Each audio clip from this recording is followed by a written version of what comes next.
the behavior patterns, the customer base has changed. It's flashy now. Now you move in and you rent from your phone.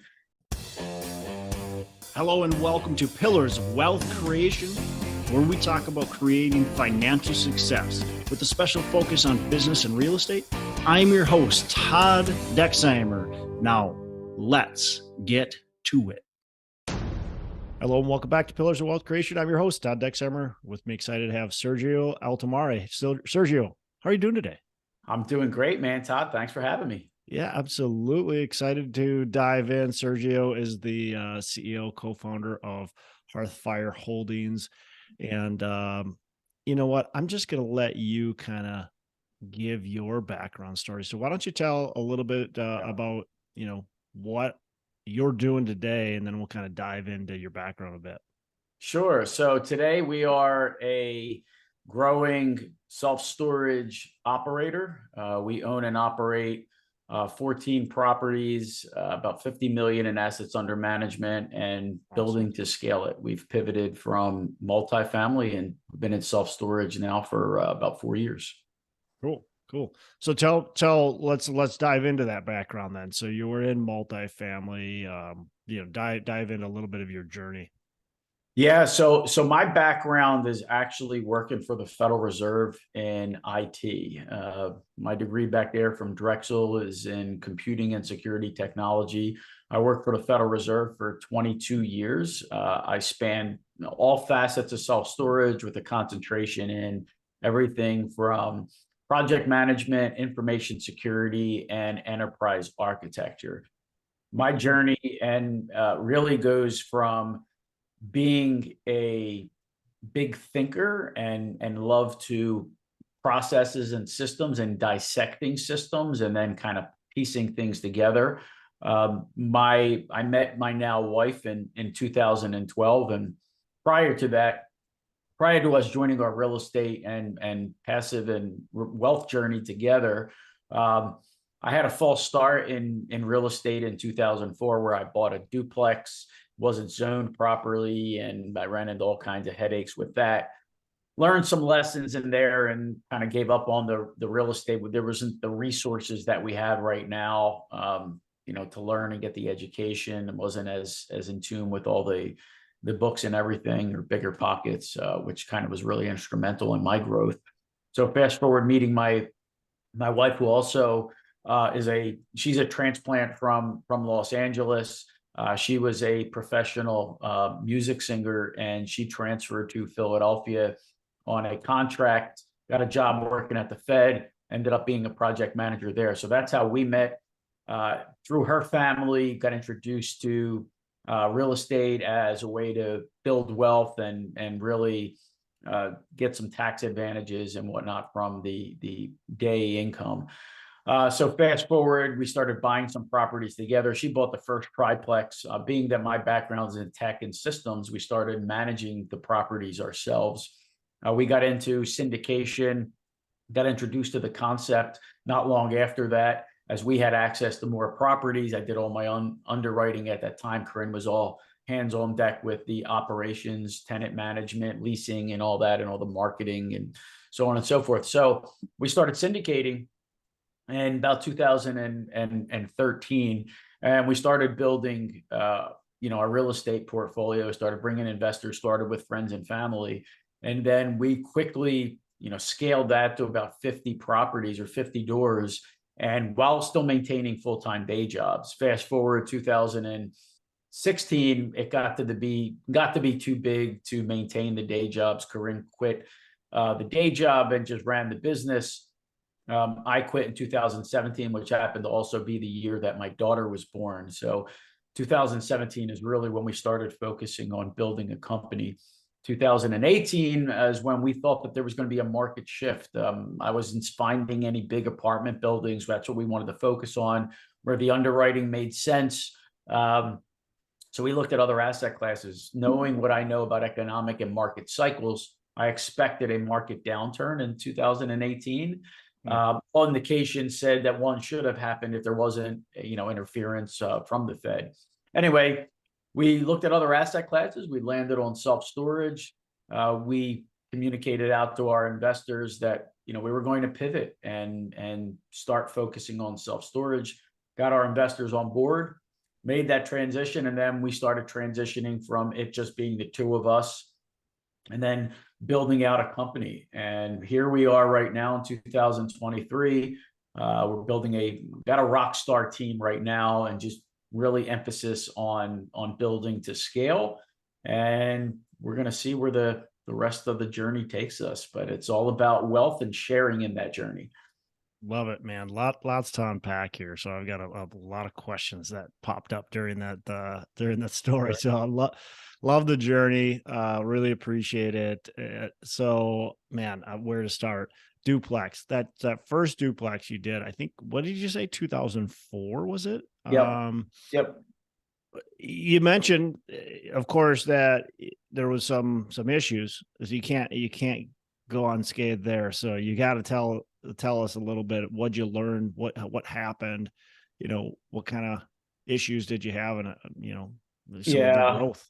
So the lesson there is due diligence and really not taking things for face value. So the property, was it going to be a house hack? It was a single family home, a row home, if you're familiar with Philadelphia, that was converted into a duplex. It was converted by a friend of mine and his family, like way back in the 70s. So it was the way it was for a long time. And when I bought it, I knew that it wasn't zoned as a duplex, but I didn't think it was a big deal because it hadn't been a big deal. And what I quickly realized is change of ownership is when big deals can and will happen. So the lesson there was, I bought the property, thought that I could operate it as is. Turned out that a person who lived 2 doors from the property worked for the local councilman and was opposed to it being a duplex. I was younger at the time. They thought that, hey, this young guy is going to come in, I don't know, maybe sell drugs or God knows do what out of this place. So I get a violation of a zoning notice. This was after I started to do work. I did all the work myself. There's a lot of cosmetic rehab. So over the course of the next year, I tried to get the zoning change for it to be approved. And it was a unwinnable battle. If you're familiar with Philly or the politics there, it's not going to happen. So I learned my lesson there. I got really frustrated, really got jaded by the process. I thought was doing all the right things. It just wasn't going to work. So turned out that when I did ultimately sell the property, that it was still in the market boom at that time. So I did actually generate a profit off of it. Time value of money, I wouldn't have been a profit. But anyway, I said, all right, that's enough of this. I had enough of the city. So I moved out of the city and kind of gave up on that real estate journey at that time before I picked it back up when I met my wife. Got it. Yeah, that makes sense. That happens quite a bit, actually. That type of story happens quite a bit, and often nothing happens, right? Often, like, the city's not gonna all of a sudden give you that letter, but there is that opportunity for them to do that, like you said, with this ownership change. That's a lot of times when it happens. So just because if something's not right with the property, just because the city hasn't got in touch with the current owner or has let it slide, doesn't mean they're going to let it slide with you. So you got to be aware of that if you got problems. And I've had people talk to me about almost that exact same scenario. Oh, this thing it's being used as a duplex, but it's, zoned as a single family. What do you think? And I think no freaking way. Don't do it, because exactly what happened to you could happen to anybody. And it does happen, and I stand by what it's about doing the due diligence and doing things right. And the other big thing that I see, even I do some coaching, and the other big thing I see is improper underwriting. And I'm part of GoBundance. If you're not familiar, I'm sure you're familiar with GoBundance, but GoBundance national network of higher net worth individuals, a community of a lot of real estate investors. And we're just talking about how many people that have worked under gurus lately are struggling now because of real estate deals they did, buying multifamily deals and different deals that just won't pencil, but they use like a creative way of financing because they want to get the deal done. If it doesn't pencil with strong underwriting, it's not, you don't buy it. And I do some coaching with some people that just try to take a shortcut. If you're underwriting a deal in 10 minutes, you haven't done the due diligence. And that was my lesson. I knew better, but I still went down that path. Granted, I bought at the right price, so I paid for the education, but it wasn't like I lost my shirt. Right. Yeah. The only underwriting you can do in 10 minutes isn't really underwriting. It's a sniff test, basically. It's hey, does this deal even worth underwriting or not? That's the only 10-minute underwriting we'll ever do. Exactly. Is to say, let's throw this one in the garbage. It's not even worth looking into. So the 2018, so 2017, 2018, you started transitioning to the self-storage. You said, hey, I can't find these multifamily properties, that they just aren't working very well. We're going to get a recession. Obviously that didn't happen, right? We went 2019. Everybody thought, okay, the recession didn't happen. It's going to happen now. And I remember this clearly, by the way, the same thing. Everybody was afraid of the recession in 2018, 2019. Everybody's going, it's going to happen. And we get into 2020, and it's still same thing going to happen. And all of a sudden COVID did. And then, of course, the recession did happen, but it was kind of, what was it? Was it a recession because of COVID? Was it, who knows? It doesn't matter. But my point is, I guess, why would you transition from multifamily, that's a pretty recession resistant asset, to self-storage, which also is pretty recession resistant? But what was the reasoning for that? Hey, I'm going to start buying some self-storage. And were you buying or are you building, or both? Well, we're building now. We were buying at the time, and what I saw, right? So I'm a believer, you can't time markets, but you can time market cycles. And a 10-year market, a 10-year expansion, 8 to 10-year expansion cycle is what's traditional. So, and it includes, like, even though there's nothing on the horizon, black swan events, right? So that's what COVID was. 2018, we were approaching 10 years. I looked at my assets and I said, the value of these things has gone up significant enough where I've got a lot of equity that I can generate the returns for my investors. That's my job, generate returns. My job is not to hold these things in perpetuity. If you understand compounding and compounding wealth, I'm just not a believer in hold this thing forever. Maybe you hold an asset class forever, and in different stages of life, you shift into long-term cash flow type of things. But at the time, my focus was generating the big returns. Right. When I was working with brokers and whatnot, looking at the bigger apartment communities, I saw what I considered a lot of stupid money out there. And there's still a lot of stupid money. And quite honestly, we're going to see this year a lot of folks that bought 2 years ago. We were just talking, go abundance about people that bought stabilized properties with bridge loans. So I'm not chasing stupid money, right? It's like playing that poker game with a bunch of guys that don't play fundamental poker and are going all in with every hand. You may get away with it for a period of time, but that is not being a disciplined investor. You look at the smartest investors in the world, whether it's Warren Buffett or pick any number of guys that know how to not necessarily time the market perfectly, buying a stock on this day or that day, but timing cycles. So when I looked at it, and I still have no regrets, because what I did at that time was, yes, I sold assets that had appreciated and I drove the value I needed to in multifamily, but I also got into a new asset class that wasn't as overcrowded as even multifamily is far now. I mean, now it's just crazy. So I got into the asset class because I was driven towards where is all the money going. And now even, I talk to my lenders, brokers, self-storage is where people want to be because of the overcrowding. So, did I time it perfectly? Not necessarily, but I timed it really well because it was the exit out of multifamily and into self-storage. That was really what I was looking for. I wasn't necessarily looking to time a recession.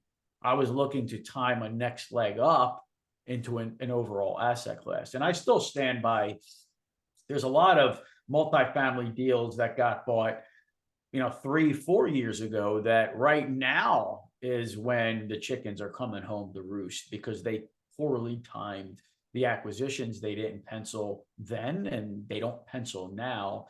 And now, as the interest rates have gone up, can't make debt payments, and that $50 million property that they bought 2 years ago is now worth about 40. That's a lot of money to lose. And I know this from just, people that I follow in the brokerage space that are looking at these properties coming to the table where they're looking to, restructure debt, and they can't because they can't make the loan payments. So to me, and again, we were disciplined in our move. We were disciplined in exiting multifamily and disciplined in entering self-storage, and we've done really well. I don't have any debt coming due. We don't have a whole lot of risk. So I look at it in, more of a macro view. What type of debt do you get on a self-storage property? Because it's not the same, it's not a Fannie Freddie type agency loan, right? It's different debt. You can get agency loan. I mean, you absolutely can get agency debt. I mean, most of our properties are fixed without any maturities coming due for the next 3 to 4 years that are low threes in interest rates. So it's actually a more desirable asset class now for lenders, because self-storage isn't just real estate. There's a real estate component, but it's also a business. And the business that we are in is a service that has month-to-month contracts.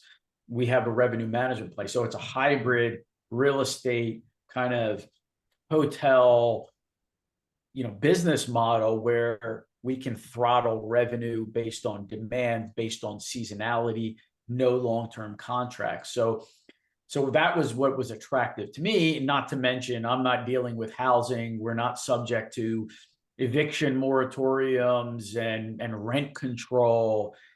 So to me, from an overall asset class, it's got a lot of characteristics that make it it's not flashy. Like, you don't get a class A. I mean, you have a class A self-storage facility that's really nice. Yeah. But there's no granite, stainless steel, that kind of thing. So yeah, it's still a pretty plain box in the end. Exactly. And lenders love it. Yeah, I mean, but the maintenance is much less. The issues with the tenants are much less, I would imagine. There's less moving parts to go wrong. Our expense ratios are about 35%. 35. Okay. That's interesting.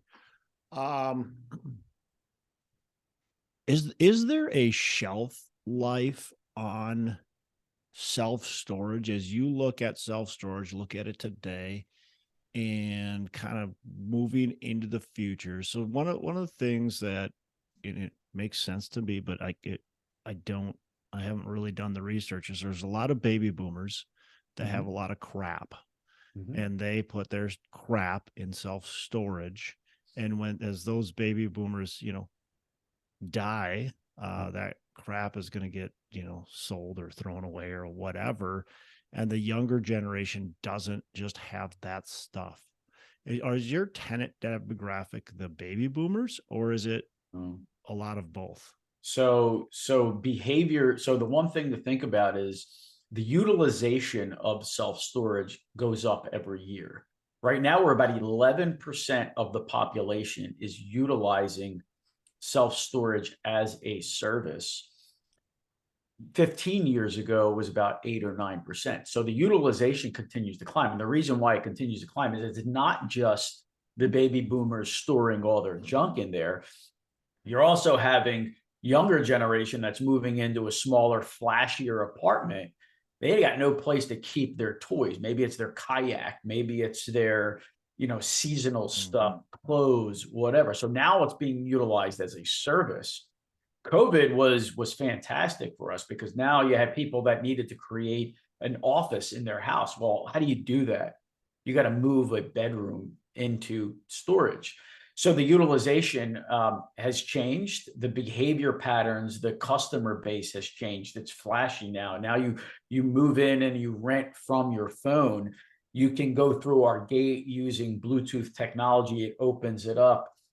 There's the advancements in self-storage as a service is why you're seeing more of these beautiful brand new storage facilities. So it wasn't just, there was a drive up, straight garage door, just hoard all your crap, to now it's just being a necessary, it's an extension of your home. And when you're talking about renting a 5x10 or 10x10 unit for 150, $200 a month, that sure beats paying another $500-$600 a month for a bigger apartment, right? Even you go to some of these bigger apartment communities where to rent storage at the apartment or a parking spot, it's just insane. So the utilization of it has changed. It's still a pretty much a 3 and 5 mile customer base, although we're able to pull from, depending on the market, but the utilization rate continues to climb. And so as long as the utilization rate continues to go up, and we haven't seen any signs of it slowing down, and we are being more, certainly us and our company, but the industry as a whole is also being more cognizant and looking at, innovation. The technology piece has come very far over the last 10 years in being able to use consumer-friendly mobile app technology. Our facilities, 14 facilities, we've got 3 full-time employees across the entire portfolio because with technology, I can, we don't need to interface with customers as well. So there's always shifts in behavior patterns. It is very adaptive, and that's, and it's true for that. You follow any new development or areas where there's a lot of apartments. We like renters. We like being in communities where there's 50-60% renters, because that means that there's a demand for storage. So we're kind of an ancillary service that goes well with a lot of things, even businesses, working, having a small online business, where you're going to keep your inventory, right? So there's a lot of when you're looking, because you're saying now you guys are developing right now. When you're looking to develop, is that something you're looking for? Is where the apartments around there? And there's a lot of really good data in self-storage, and you could thank the REITs in part, but there's from an industry standpoint. So we know first and foremost, we look for supply and demand. Nationally, the equilibrium is 8 square foot per capita is what we look for. So that's where supply meets demand. If it's lower than 8, we know that there's positive demand. And we have tools and technology to be able to determine that. So we look for what is the population density in a 1, 3, and 5 mile radius of any given location. What is the median household income? If the median household income, say, is like $50,000 or greater, we know that income level is a ripe level for utilizing self-storage. If the supply is below where demand is, then we've got a winner. Now, obviously, we look at what are the other competition, what new developments are going into a market, right? But the data and what is the market rates of the other competition that's in there. So we have really good data. Now, the latest trend is the REITs historically have been in major MSAs, major metros, because that's where the yield is. They're moving out to the secondary, tertiary markets. We are where they're going because they can't get the yields in the major metros. And then you've had things where people aren't living as much in New York City, Philly, whatever, there's crime, things that are happening that are pushing people out to the suburbs, remote work, things that are making it more desirable to be out of those areas. And, we had, I think it was Public just bought a major portfolio of assets in secondary markets in Indiana where we have properties ourselves, because the unmanned secondary tertiary market is an undersupplied market. So we've got a ton of growth. We've got a long runway. Yeah. Interesting. Yeah. That all makes sense. And the supply and demand, obviously, if you're paying attention, if you know those metrics, what you're looking for, it buying or building, makes sense, especially if you know that market is growing. Population, like you said, 11% versus a couple of years ago, it was at, I think you said 8%. And, if you're seeing that growth, and that actually surprises me, only 11% use self-storage. That's, in my opinion, a pretty small number still. I could see that continuing to grow. Absolutely. Absolutely. I would have guessed, if somebody would have said, hey, how many people do you think use self-storage? I probably would have guessed like 30-40%. Well, and it's there are markets where it's that high, sure, but we're talking about a national average. Nationwide. When you go out to Midwest, big land, big space, that the utilization might be less than, higher density. When people have 5 acres and they can just store their stuff in a pole barn, they're not going to go get a self-storage. Exactly. Or they're, and then if they live in the city, their grandma or their parents probably have a pole barn they can store their stuff into. So yeah, that definitely makes sense. When you're building these self-storages, it's fairly easy to put one of these up, but is there a lot of regulations around, where you can build and how you can do it? I mean, is that difficult to get approved? It's not easy. And the reason for it is, just about every municipality has zoning ordinances that specifies where you can and can't build self-storage.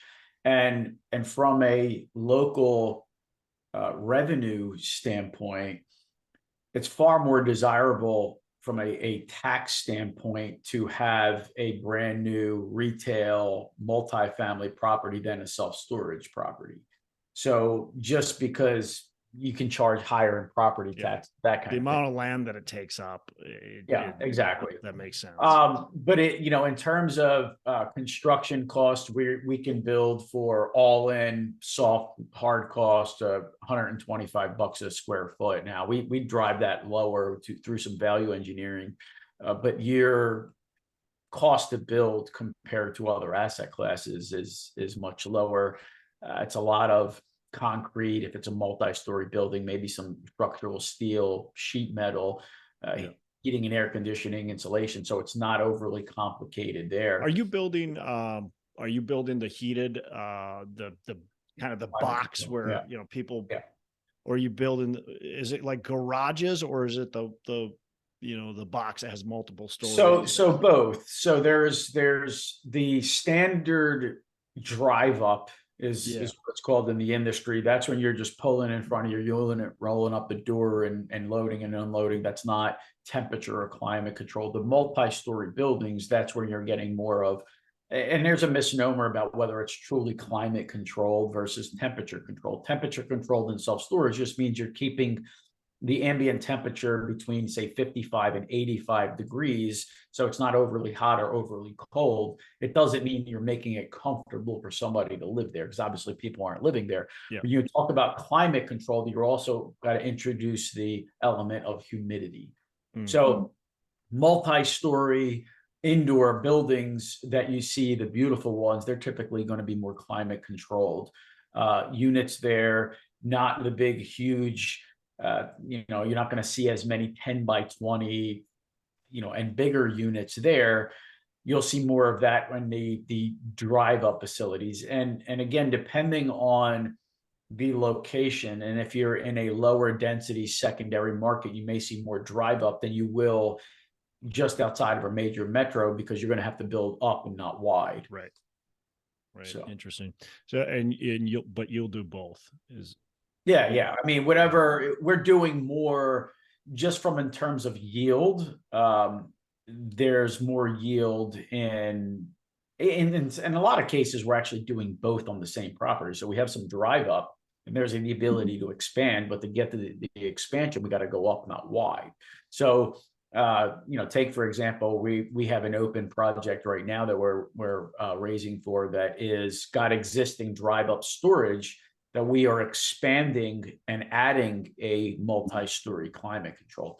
So it's really comes down to, I mean, the whole thing is just a game of yield. How do you get the most yield in terms of returns on a given property? And again, we talk about market supply and demand. Some markets maybe just have a demand for drive up storage versus some have both, or just strictly climate controlled multi-story.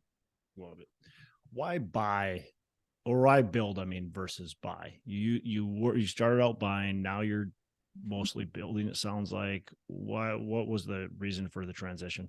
So self-storage, like every other asset classes, is got a lot of capital flocking to it, right? That creates a situation where the existing storage facilities get priced higher and higher. Brokers don't help by telling somebody, hey, I can get you top dollar. Again, we go back to the stupid money where somebody will buy a facility that is quote unquote value add, but they're buying the value because they're paying a lower cap rate and just thinking that they can do some operational improvements. Hey, yeah, the existing rates are 30% below market. You see this a lot in multifamily where they just pull some numbers out of their behinds and say that's where the value's at. When it comes to building, we talk about number one is the competency around building is not easy to execute. So we want to crowd out those that can't execute on those types of business plans, and also compete with more higher quality assets that long-term generate bigger returns. So that's why if you look at the big money in real estate, they're in Class A properties. They generally have a bigger return on equity, larger equity multiples. So that's what we're after, driving value. Now, those hybrids where there's existing storage, so you get the existing cash flow, but there's also the room to expand, providing the market supports it, you get the best of both worlds. So we're doing a lot of that. We have a lot of expansion plays. We'll continue to look for those opportunities where it makes sense, but then the ground up as well. It really comes down to yield on cost, overall, internal rate of return, cash flow, supporting, whatever debts that we need on them, and the returns for our investors. Yeah, definitely. Okay, that's cool. All right, let's switch gears. What's a favorite book you can recommend to our listeners? So a book that I think, I mean, I won't go to the Rich Dad, Poor Dad, Think and Grow Rich. I mean, I'm sure that those are your standard answers there. I'm a big believer in mindset and energy just as much as applying the technical parts of it. So I'm big into meditation, and meditation has been a big part of my life to be able to slow my mind down. And where I'm going with that is Faster Than Normal is a book that I recommend for a lot of folks. It's been fantastic for me. It really just teaches us how our brain, operates, and going into meditation, your listeners can reach out. I wrote a paper on meditation with a ton of books there. And then Scaling Up and Built to Sell. Built to Sell was where I recognized that it's fantastic to build wealth through real estate, and that's what we're doing and sharing in that wealth, but also building a company so the company can deliver and help scale as well. So there's value in the company, the operating company of my business of buying real estate, and that's building that company for an exit on the company. And then scaling up is really just shifting from being an owner, operator, technician type of thing to growing a company, getting the right people. That's the key part. You need an experienced team of elite players. That's how you generate the most. We only have so many hours in the day. So many, I've had so many different roles and positions over the years where now it's kind of like just channeling all that energy to build something fantastic. And then the last one is the Bible. Yeah, love all those books. Yeah, in that scaling part, it's so easy to get wrapped up and to be the owner and be the worker in the business, right? I think we all entrepreneurs kind of struggle with that a bit, and so E-Myth. E-Myth is a great one. Yeah, That's another great one.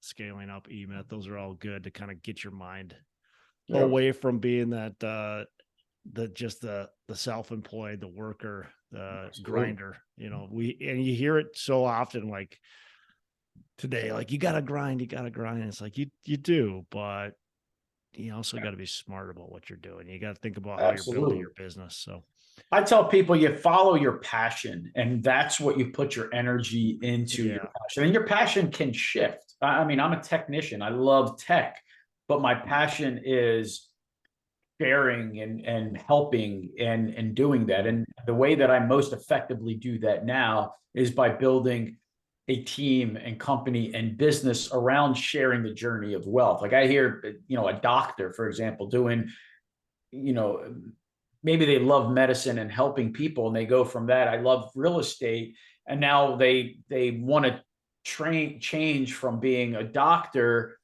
to getting into real estate, where you're trading jobs. So that's not always the best course. I mean, yes, you want to be an investor, you also want to generate returns, but I'll challenge most individual independent investors that they're not going to generate the returns I can, even investing with me as a passive, because this is what I do. I got a team that's dedicated to, I got resources, I ton of salary. Unless you're going to do that, you're just giving yourself another job. Yeah, I love that you brought that up. I mean, I've been pounding that for quite some time, but it's true. I mean, and I hear like, oh, I'll just do it myself, and that's fine. Like I got no problem with that. People definitely need to do it themselves. That's what they need to do, but they don't understand how they can make as good returns investing passively with someone like you, someone like me. Well, because we have the teams, we have the systems, we've done it. We know how to underwrite, we know what to look for, we know the issues that are not all the issues, but we know some of the issues that are going to come up and how to respond to them. And if you're buying your own duplex and it's your first deal or even your fifth deal, I mean, you're going to make a ton of mistakes, and you don't have the systems, the processes, the teams in place to help you along the way. Well, and it's about there's only a finite amount of time that we get to spend on this planet. And you're either going to learn from, and I'm a big believer, is learn from my own mistakes, but learn from others' mistakes as well. Yeah. And I've been doing this I've been a real estate investor for 20 years. And you take any profession, right? And they say 10,000 hours is when you could be considered an expert in anything. If you think that you're going to go out and buy a duplex now or triplex or whatever, and in 2 or 3 years be where I'm at easily, you're going to learn that the hard way, because you can't erase the 20 years. So, we talk about what you would do differently or change. I would have aligned myself with a mentor much earlier instead of learning it all on my own, or I would have just went to maybe being a straight passive investor at that time. I was making a fantastic income. I mean, I ultimately enjoy building the company, which is based in real estate investing. It's not the real estate investing. So that's it's a learning curve, man. You got to shorten that as much as possible, and you're only going to get so much by listening to Bigger Pockets or reading a book. It's a lot of work, man. If you're young, go for it. If you're not, and unless you want another career, you can only scale yourself so much before you exhaust what you can do on your own. So the whole, the Who Not How is another fantastic book. Yeah. That's the only way. Scale yourself, focus on processes and systems, and then, do what you enjoy and follow your passion. Yeah. Love it. Great advice. All right. Last question. What are your 3 pillars of wealth creation?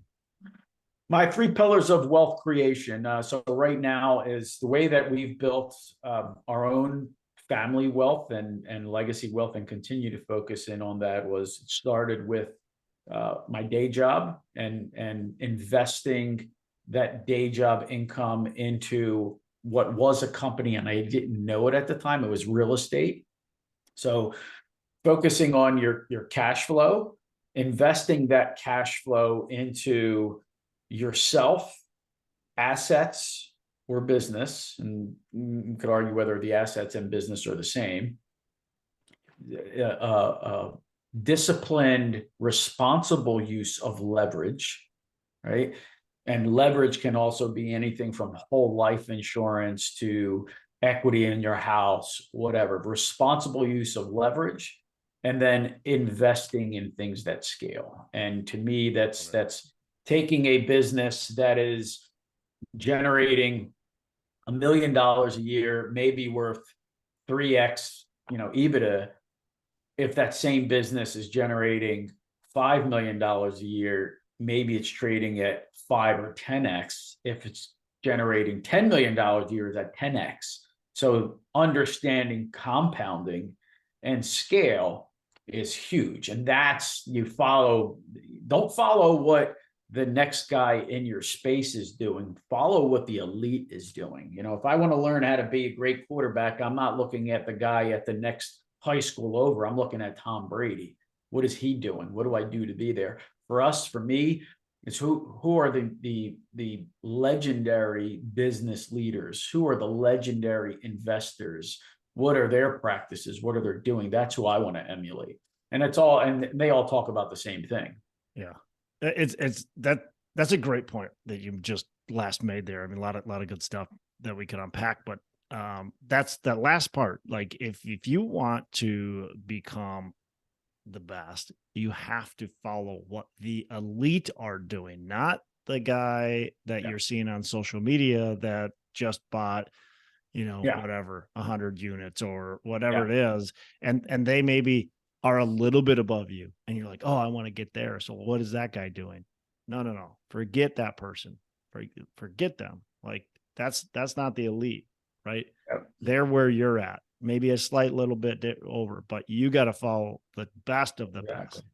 Exactly. I tell people all the time, right? Go to any major city, find the most beautiful building that you can see, right? The glass, and you go in and it's gorgeous, and then try and find out who owns that. Chances are you can't. And the reason why you can't is because the people that do own those types of assets, or the groups that own those types of assets, aren't on social media talking about how they bought this, that, and the other thing. That's where you got to find. There's true wealth, and we're talking about wealth, is not flashy. The wealthiest people, families through history, are people you never heard of. And you never heard of them because they're focused on doing what they have to do best in order to generate their wealth and protect their wealth. You don't want to be exposed. Like I had no interest in being famous. If I'm famous, I'm a target. If I'm not, I can support and make the greatest amount of impact. So we want to build our company. We want to build what we do based on building fantastic team and cause, generating responsibly fantastic returns for our investors, our customers, generating great service to people that utilize our service, and then sharing in that wealth journey, collectively. And you don't need to be out there and signing autographs to do that. Love it. Well, Sergio, look, this has been fantastic. Really appreciate diving in here to some of the self-storage, and then, everything else. It's been a lot of fun. Appreciate it. And how can our listeners get in touch with you, learn more about what you got going on? Yeah, so a couple ways. So you can always find me on LinkedIn, Sergio Altomare, one at Hearthfire Holdings. Invest with Sergio is kind of the shortcut to our website. Sign up for our mailing list. You'll get access to our stuff. We're not like spammy. We just provide value and content and fantastic investment results. I'm also on Facebook. You could find some of my work on Bigger Pockets on YouTube. I was on the Bigger Pockets podcast. So I'd love to stay in touch. If you listened to this and you found it interesting, shoot me an email. I like not being famous. I don't get so many emails where I can't or won't respond. I love helping. So reach out. Cool. Awesome. Well, that's definitely a nice reason to not be famous. You can actually respond to your emails. Exactly. So cool. Well, again, thanks a lot. Appreciate it. And you have a fantastic rest of the day. Thanks, Todd. Take care. Bye, everybody. Hey, thanks so much for listening. I appreciate you being a loyal listener. I would love to have you go on to our Facebook page and subscribe, give us a thumbs up, go on to iTunes or wherever you listen and give us a rating and review. Don't forget to subscribe. Your rating and review just helps us push this out to more and more people and continue to grow our audience and hopefully positively affect a ton of people out there that really need this and want this. So the other thing I've got for you is a free ebook on my website. So go on to venturedproperties.com, and download our free ebook on real estate and on syndication. And I've got some data points in there, some really good stuff for you. So I'd love to have you take a look at that. It's free. I'm not expecting anything from it. And also, look, if you want some help in multifamily, want some help learning, growing, getting your business off the ground, I would love to talk to you about what it would look like to work with me potentially and see if that's a good fit. So you can go to coachwithdex.com and check that out, and we can definitely have a call. Thanks a lot for listening. You make it a fantastic rest of the day. I'll catch you on the next episode.